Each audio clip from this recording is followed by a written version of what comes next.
एकेकाळी दूरच्या जंगलात टिडालिक नावाचा एक छोटा बेडूक होता.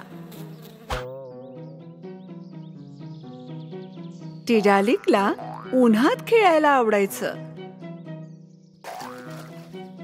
त्याला तलावाजवळ त्याचे काही मित्र भेटले आणि त्याने त्यांच्याबरोबर कमळाच्या फुलांवर उडी मारली. 9 आणि 10. मी जिंकलो. मी करून दाखवलं. मी जिंकलो. अरे वा टिडालिक, तू तर पुन्हा करून दाखवलंस. बेडूक मित्रांच्या या उडी मारण्याच्या खेळामुळे ते खूप थकले होते आणि त्यामुळे त्यांना खूप तहान लागली होती.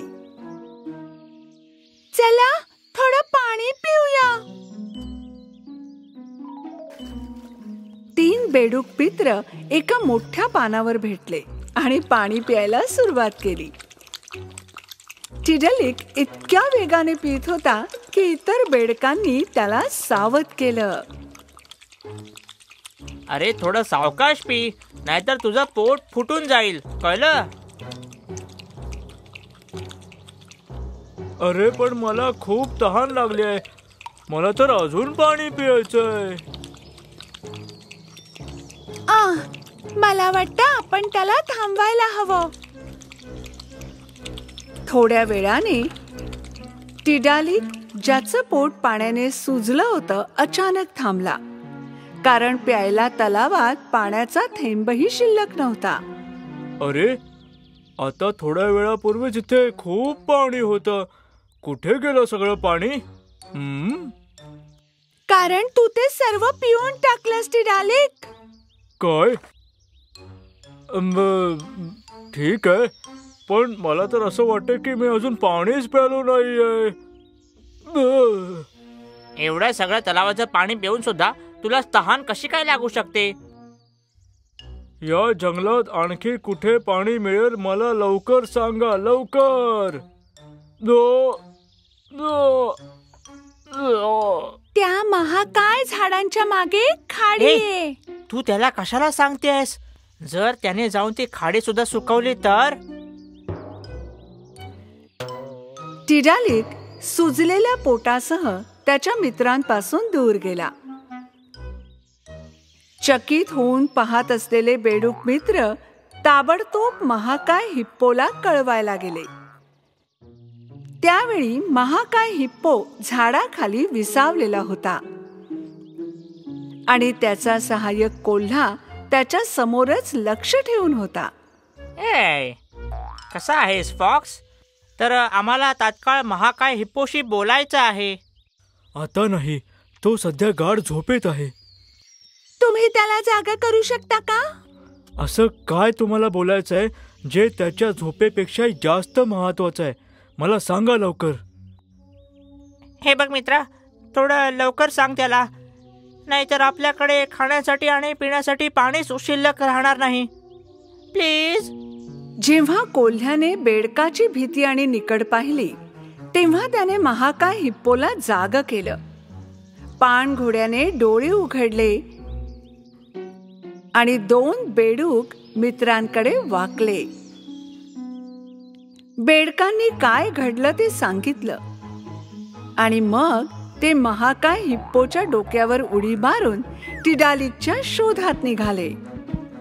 जर आपलं सगळं पाणी संपलं तर जंगलातील सगळ्या प्राण्यांवर संकट येईल. त्याच क्षणी हुगलेला टिडालिक खाडीवर आला. अरे वा, इथे तर खूप पाणी आहे.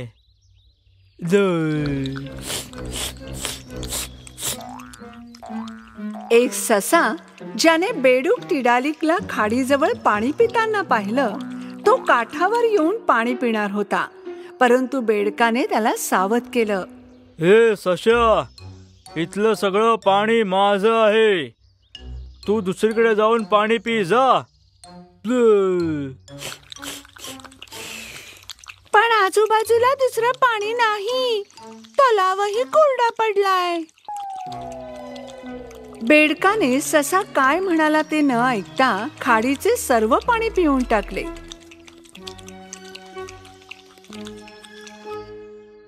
आता त्याचे पोट पूर्वीपेक्षाही मोठे झाले. मला इथे आणखी कुठे पाणी मिळू शकतं? सशाचे डोळे आश्चर्याने विस्फारले. मी एक खोड घेण्याआधी तू खाडीचं पाणी संपवलं आणि तुला अजून पाणी प्यायचे का?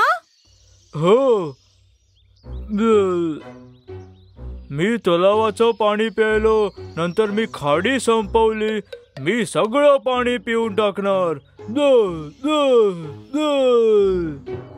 टिडालिक आपले मोठे पोट घेऊन जंगलात पाणी शोधत राहिला. जिथे जिथे त्याला एक लहान डबके दिसले तिथे तो पाणी पिऊ लागला.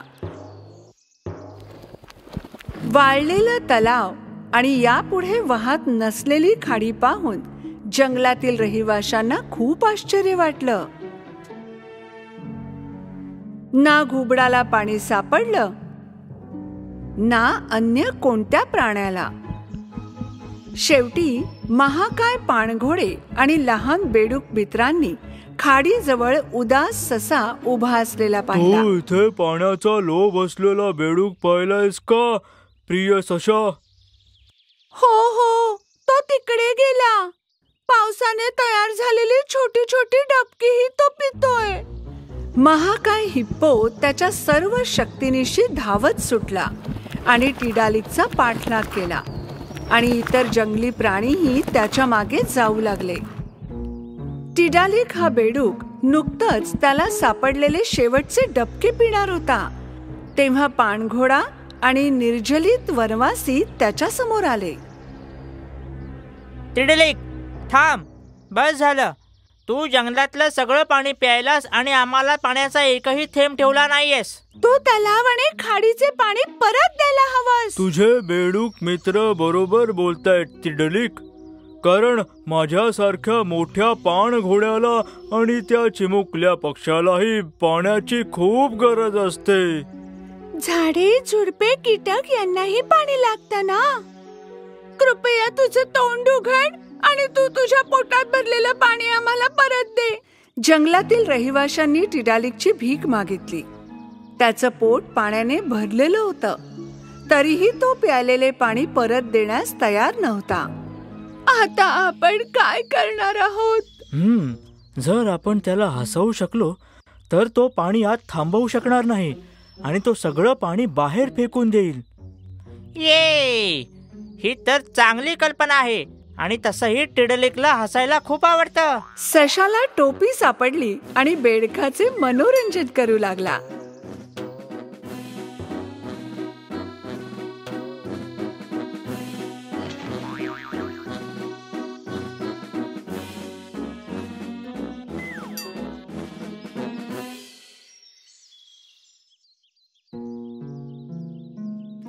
टिडालिकला ससा मजेदार वाटला असला तरी त्याने स्वतःला हसण्यापासून रोखलं. यावेळी पांडा मंचावर होता.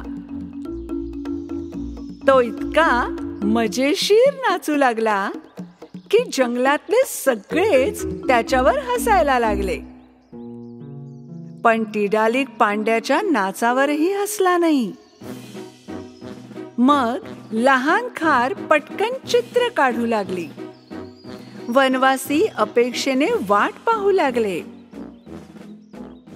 जेव्हा खारीने त्याला काढलेले चित्र दाखवलं तेव्हा सर्वजण हसले, पण टिडालिकने तसं केलं नाही. शेवटी महाकाय हिप्पो त्यांना हसवण्यासाठी नाही तर रागात स्टेजवर आला. आता मला खूप राग आलाय टिडालिक. महाकाय पाणघोडा त्याच्या विशाल शरीराने उडी मारत आणि बेडकाप्रमाणे कुरकुरत घाबरत सुरू झाला. सर्व प्राणी हसत होते कारण हिप्पो जे काही करत होता ते मजेदार होतं. शेवटी टिडालिक बेडूक हे सहन करू शकला नाही आणि इतरांप्रमाणे हिप्पोकडे बघून हसायला लागला.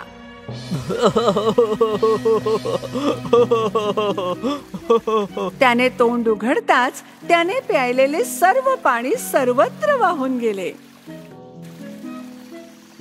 तलाव पुन्हा त्याच्या मूळ स्थितीत परतला. खाडी पुन्हा वाहू लागली आणि अगदी लहान डबक्यांनीही त्यांची जागा भरली. जसजसा टिडालिक हसू लागला त्याचं पोट लहान झालं आणि तो त्याच्या जुन्या गोंडस बेडकाच्या रूपात परत आला. तू तर कमाल केलीस टिडलिक. तू आम्हा सर्व वनवासींना तहानलेलं ठेवलं नाहीस. हे तुला आता मोठं पोट नाही. तू कमळाच्या पानांवर उडी मारू शकतोस. माझं पोट खूप भरलं होतं आणि त्यामुळे आता मला खूप हलकं वाटतंय. पुढच्या वेळी जेव्हा तुला तहान लागेल तेव्हा इतरांबद्दल सुद्धा विचार कर.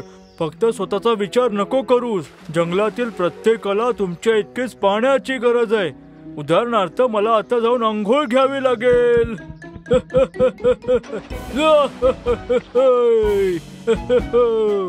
तुमचं बरोबर होतं मित्रांनो. पुन्हा पाणी मिळाल्याने वनवासी खूप आनंदित झाले, कारण पाणी हा जंगलाचा सर्वात मौल्यवान भाग आहे.